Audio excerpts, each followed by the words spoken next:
Wendy is back again for another manga talk video. I have some special stuff that I am savoring to talk about. I'm wanting to get more development on what I want to talk about with them, but today I would actually like to talk about one I just finished reading last night. This video shouldn't be long, but what do I know? Every time I say that, it ends up being long anyway.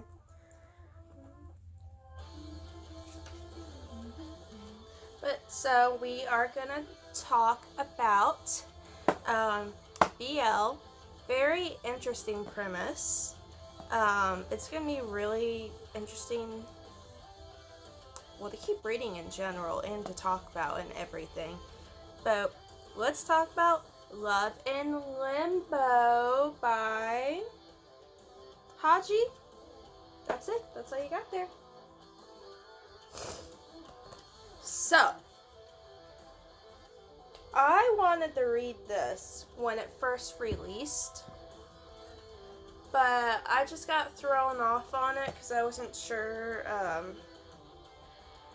I don't know. I was just hesitant for some reason. I didn't know a whole lot about it, and I was like, I don't know. And then someone made it out to be like there's gonna be issues in it that I wouldn't like, so I avoided it. Because I was like, oh, they're obviously talking about like sexual abuse or something. Like, I don't mind if a story does have that in there. I do not like it very often when one of the love interests kind of like pushes themselves on one of the characters. Even if they do kind of end up liking it, it's still problematic. This is why I haven't quite done a video on Junjo Romantica yet, or Sekaiichi, because those are gonna be too hard. Those are gonna be too hard ones to talk about, especially Junjo Romantica. Sekaiichi, kind of a different ballpark, but I do want to talk about this eventually. But yeah, this didn't have that in it at all. And then one of my mutuals, Dylan, talked about it in one of his videos recently, and he talked about it taking place in Limbo, and I was like, whoa, wait! It's called Love in Limbo? Like, for real? Like, it's in Limbo? I love stories or plot lines or video games that take place in Limbo. One of my all-time favorite video games is Limbo. I did a painting on it in my painting class in college. It's not very good. It's in the trunk of my car, actually. It's okay. I'd like to go back and redo it. But I love Limbo. And there is I wouldn't necessarily call it a romantic comedy, but kind of like a romantic dramedy. It's a movie called Wristcutters. And don't be offended by the name. It's not about wrist cutters. It is about life after death when you commit suicide, and it takes place in Limbo. Purgatory, which they call it purgatory in that. And it's a very interesting movie. It's very weird, kind of weird paced. Odd themes that kind of take place in it. I mean, there's under the seat of a car is a portal that brings you back to the real life. Weird movie. But it's also very interesting, so if you're interested in it was a very hipster indie movie from like 2006 or whatever. Like, my sister's best friend was obsessed with it back in the day, and she's a super hip. Back then, she was kind of like pretentious and was into that stuff, so Yeah, Wristcutters. If you're kind of into like Purgatory and Limbo and stuff like that, definitely check it out. I have tried writing multiple stories myself taking place in Limbo. I tried thinking of one the other night, and then I realized I couldn't do it because it was actually too much like the plot of Wristcutters. So I was like, oh, well, can't do that. And I had another one, but I couldn't go anywhere, so I never started it. But Love in Limbo, it takes place in Limbo, and it's a very interesting take on it. So we have Callan. It's either Callan or Colin. I'm gonna say Callan because it's. I don't know if the C is a hard C or long. Okay, whatever. But Callan. And then we have Makoto here. His nickname is Golem. He is called Golem because he is a golem made from clay, basically. Pretty cool touch into that. Like, I thought that was real cool whenever you find it out. And then when it calls him like a golem made from clay, I'm like, oh, even cooler. Okay. So you have these two guys, Makoto and Callan here. And he's a soldier of some sort. We do not know much at all. He wakes up. Like, you get the scene where he's talking to someone about judgment. You're kind of like supposed to be kind of confused about it in the very beginning. You're like, what is happening here? And you know he's like descended to descend and basically like atone for his sins, which we don't really know yet, but he was a soldier, and we're not too clear on what time period this could be. So that can raise a lot of interesting questions. He wakes up in Limbo, no memories of his past, and he meets Makoto here, who is a caretaker. You kind of find out that they're kind of like protectors of the souls of Limbo. I'm not going to go way in depth in that, but their view of death is very intriguing. So Limbo isn't just for people who commit suicide, which a lot of time people, if you read up on stuff like that, that's what Limbo and Purgatory is people who commit suicide or they're killed unjustly. So this is All Souls. All souls go to Limbo and they reside there, and it's basically like living in a regular world, which is much like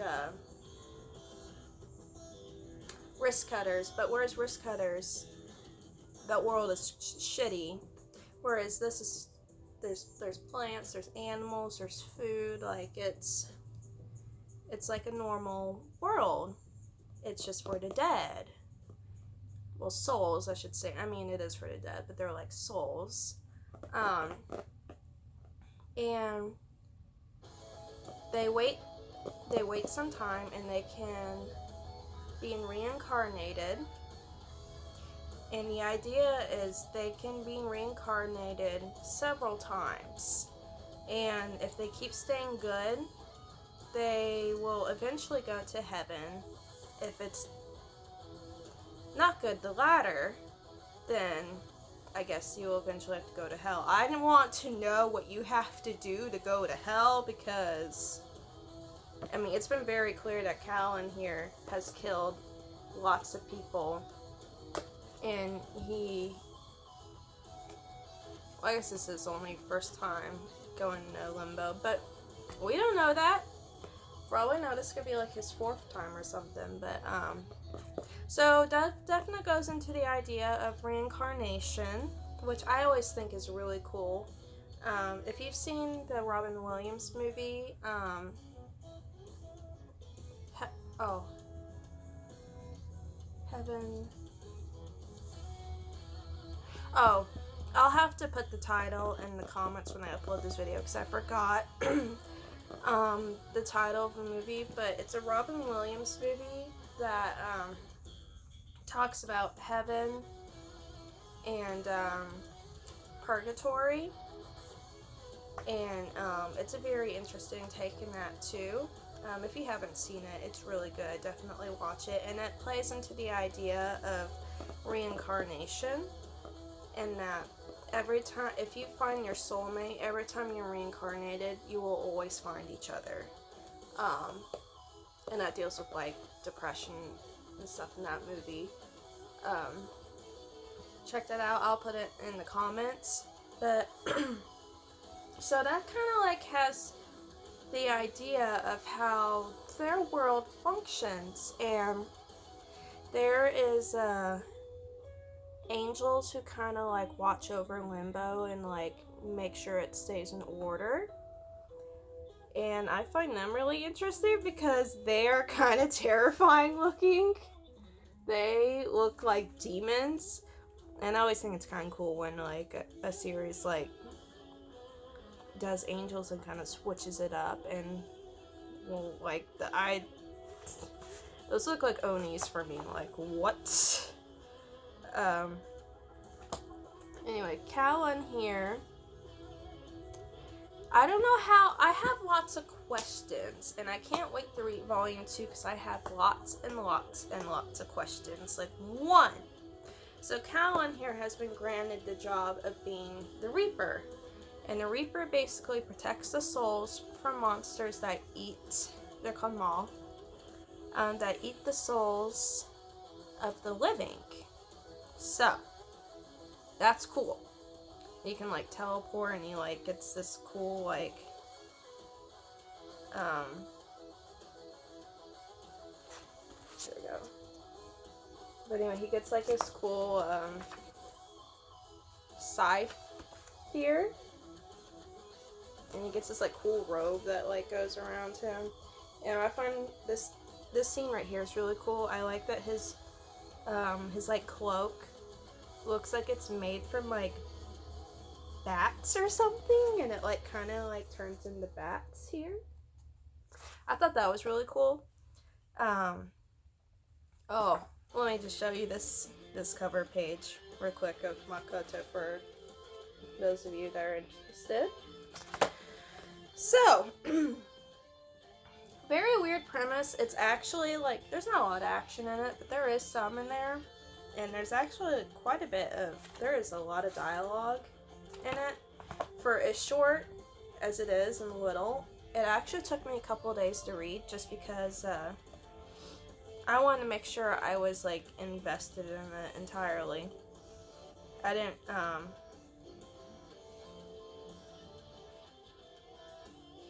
here you can kind of, here's this little diagram on how Limbo works and how the world works. But yeah. And kind of the topics and themes that they talk about in this is very intriguing.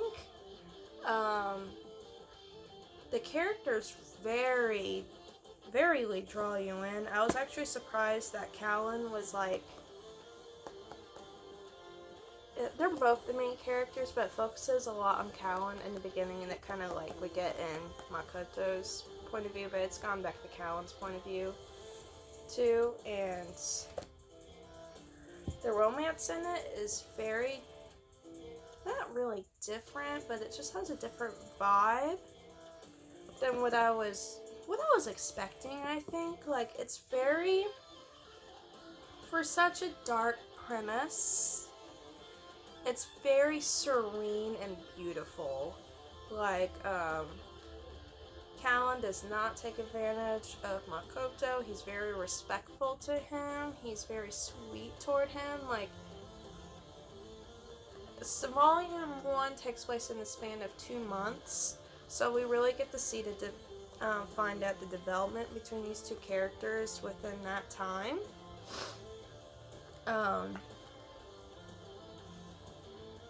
And, you know, I'm not really into eye patch characters.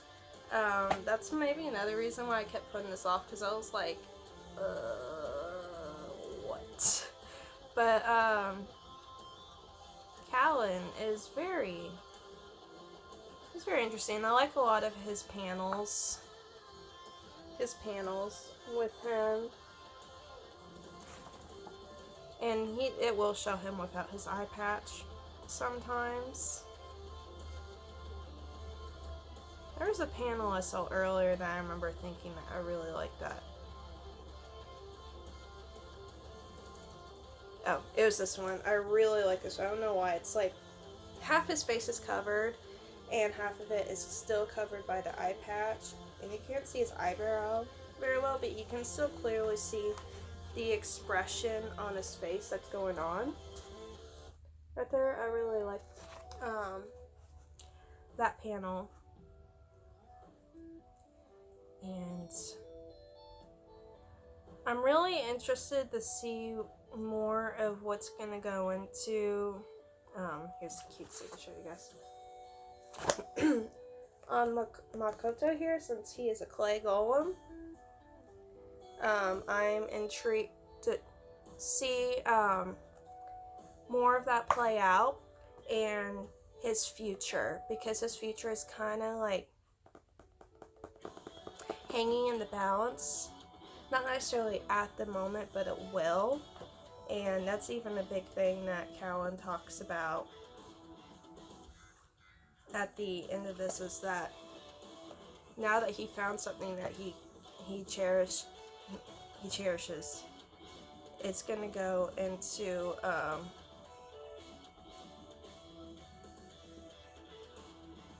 being scared and fear. So, just all in general, this is a very interesting manga. I definitely recommend it. There is a cute,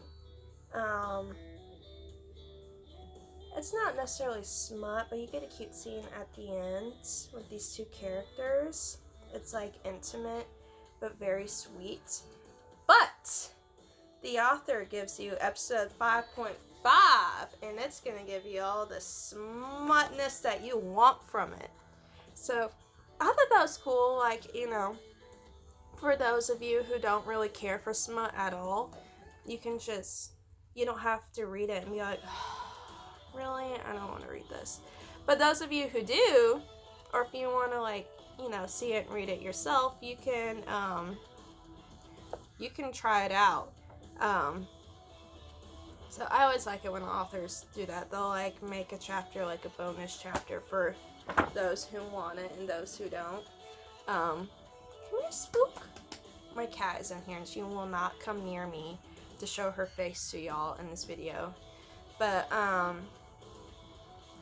yeah, and it's actually like, there's not like a ton of comedy in it, but there is a little bit, and it plays off of some really interesting theologies and emotions, and maybe we'll even get some interesting mythology in there. I don't know, but it's definitely worth the pick up and read. I can't wait till I can get volume 2 and read it. I'm very excited. Very different, interesting take on Limbo, and I can't wait to see where it goes. So that's my talk on Love and Limbo by Haji. Hope y'all liked it. Hope you guys read it. And if you don't, or it wasn't for you, fine, whatever. But yeah,